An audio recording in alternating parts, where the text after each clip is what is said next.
ഇപ്പോഴെന്ന് പറഞ്ഞാൽ ഈ അടുത്ത MLA ആയിട്ടും അദ്ദേഹമല്ലാതെ ഈ പാർട്ടിക്കകത്ത് വേറെ ആരുമില്ല എന്നുള്ള നിലപാടെടുത്തുകൊണ്ട് അതിനുള്ള വർക്കുകൾ നടത്തിക്കൊണ്ട് അങ്ങനെയുള്ള സ്ഥാനാർത്ഥികളാണ് നിർത്തിയിരിക്കുന്നത്. അപ്പം BJP ആയിട്ടൊരു ഒരു ഒരു അന്തർധാരയുടെ ഭാഗമായിട്ട് ഇങ്ങനെയുള്ള സ്ഥാനാർത്ഥികൾ നിർത്തുമ്പോൾ തോക്കുമ്പം ഇദ്ദേഹത്തിന് വോട്ട് കിട്ടും. അപ്പോൾ BJP ഇവിടെ വാർഡുകളിൽ ജയിക്കുകയും അദ്ദേഹത്തിന് MLA സ്ഥാനത്തിന് നല്ല ഭൂരിപക്ഷം കിട്ടാൻ വേണ്ടിയിട്ടുള്ള ഒരു തന്ത്രമാണ് ഇവിടെ ഈ ഇദ്ദേഹത്തിൻ്റെ ഈ കഴക്കൂട്ടം ഏരിയ കമ്മിറ്റിയിലെ ഇദ്ദേഹത്തിൻ്റെ കോക്കസ് ഇപ്പോൾ ഉണ്ടാക്കിയെടുത്ത് വെച്ചേക്കുന്നത്.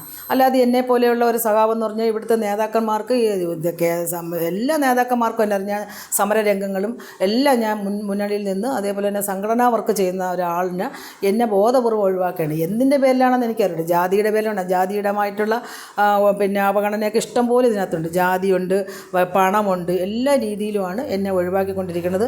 ഇനി എനിക്ക് ഇത് ഞാൻ സഹിച്ചു പോകാൻ പറ്റില്ല. ഞാൻ സ്ഥാനാർത്ഥിയാവാൻ വേണ്ടിയിട്ടല്ല, ഞാൻ ഈ പാർട്ടിക്ക് വേണ്ടി ഞാൻ ബലിയാടാവുകയാണ്. എന്നെപ്പോലെ നിരവധിയായിട്ടുള്ള ആൾക്കാർ ഈ പാർട്ടിക്കകത്തിട്ട് ഇതേപോലെ ഒരു അഭിപ്രായ സ്വാതന്ത്ര്യം പോലും ചെയ്യാൻ പറ്റാതെ അച്ചടക്കമുള്ള ഒരു കേഡർമാരായിട്ട് ഇതിനകത്ത് ഇങ്ങനെ മാനസിക വ്യത അനുഭവിക്കുന്ന ഒത്തിരി ആൾക്കാരുണ്ട്. ഇതൊന്നും പരിശോധിക്കാൻ പാർട്ടിക്ക് ഇവിടെ ഒരു സംഘടനാ സംവിധാനവും ഇല്ല.